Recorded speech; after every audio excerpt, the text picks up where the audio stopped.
bondage করার জন্য পাঠাবো। Especially C.S. Saroj Kumar Saruji, my mentor, who found me worthy of inviting me to this youth convention.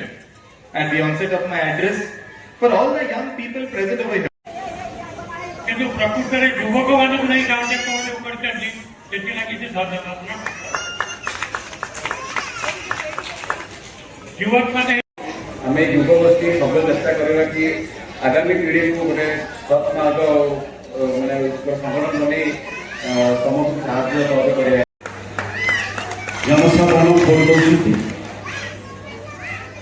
ଆମମାନଙ୍କ ଉପରେ ଭରସା ବିଶ୍ୱାସ ରଖେ ଆଉ କିଛି ସାନ ଝିଅ ହେଲେ ବି ଆମର ସେ ବିଶ୍ୱାସକୁ ସେ ଅତୁଟ ରଖେ। ଧନ୍ୟବାଦ ସଦା ଜଣାଉଛି ଆଉ ଗୋଟେ ଆଗେଇ ଯାଅ। ପଲିଟିକ୍ସରେ କିଛି ପଲିସି ମା ରଖିବୁ ତ ପଲିସିରେ ଆଗେଇ ଯିବୁ। ଟିକେ ପଲିସି ଭୁଲ ହେଇଗଲେ କେତେ ବାଧାବିଘ୍ନ ଆସୁଛି ନା ପଲିସି ଠିକ୍ ରଖିଯିବୁ। କ'ଣ ଆପଣଙ୍କର ପ୍ରତିଭା ରହିଛି କ'ଣ ଏକ୍ସଟ୍ରା କରିକୁଲାର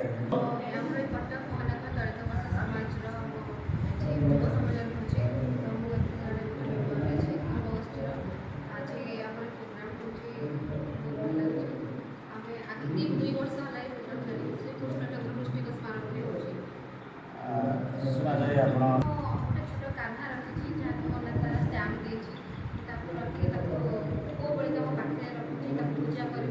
तो आजिकल युवगोष्ठी मान जन दूँ ठाकुर प्रति भक्ति भाव जो मैंने अश्लील नाच करवा तो भजन ये सब जिन छाड़ी भक्ति मार्ग आगे आसी आध्यात्मिक धरिकी प्रार्थना करवा से सब विषय आज जो प्रोग्राम करते महिला सम्मेलन युव सम्मेलन प्रथम आर वर्ष होता 2025 होता सेकेंड वर्ष है 2026 आम चाहूँ आहरी आगे आगे आम दिल्ली समाज के ना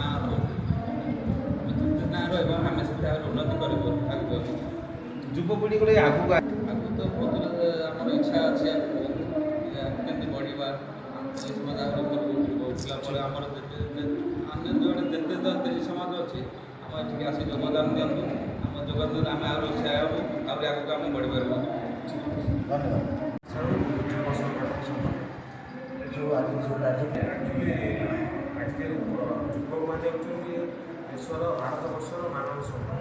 ଏ ମାନବ ସମ୍ପଦକୁ ସଦୁପଯୋଗ କରିବା ପାଇଁ ଆମର ମଞ୍ଚ ଅଭିନୟର ହେଉଛି ପ୍ରଥମ ପ୍ରୟାସ। ଆଉ ଭାରତବର୍ଷରେ କେମିତି ସହଯୋଗ କେମିତି ଉନ୍ନତି ବିକାଶ ଧାରାକୁ ଆଗେଇ ନେବାର ଆଉ ଯୁବକମାନଙ୍କୁ ପ୍ରୋତ୍ସାହନ ଦେବାକୁ ଆଜି ଏ ମଞ୍ଚର ଉଦ୍ଦେଶ୍ୟ।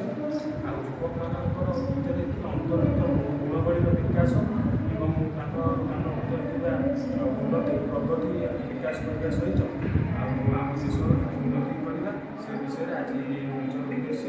ଆମେ ଏ ପ୍ରୟାସକୁ ଆଗକୁ ବଢ଼େଇବା। ଆପଣଙ୍କର ଏବେ ବର୍ତ୍ତମାନ ସମୟରେ ଯୁବକମାନଙ୍କର ଆଗକୁ ଆସୁଛନ୍ତି।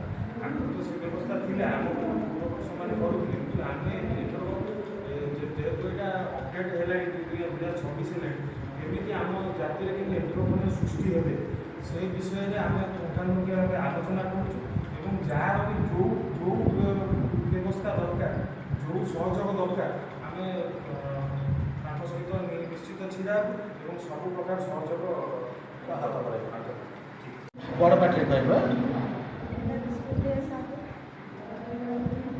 କୃଷ୍ଣଚନ୍ଦ୍ର ମେମୋରିଆଲ ଟ୍ରଷ୍ଟ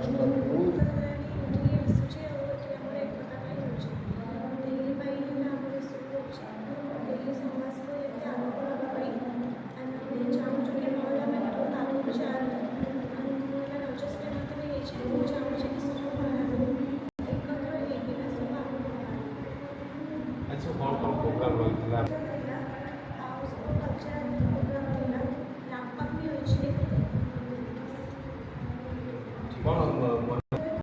ଆମ ଜାତିଟାକୁ ସମ୍ମାନ ଦେବା ପାଇଁକା ସ୍ୱର୍ଗତ ପୃଷ୍ଠବାବୁ ବହୁତ କିଛି କରିଥିଲେ।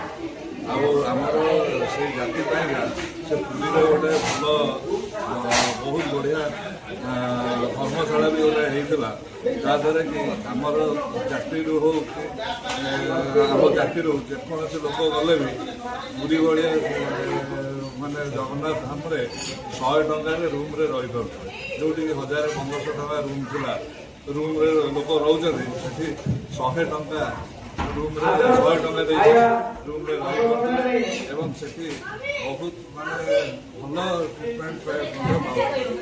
ଆଉ ତାପରେ ଆମର ନିଜ ନିଜ ଭିତରେ ସବୁ ମାନେ ଠିକରେ ରହୁନାହିଁ, ମାନେ ନିଜ ନିଜ ଭିତରେ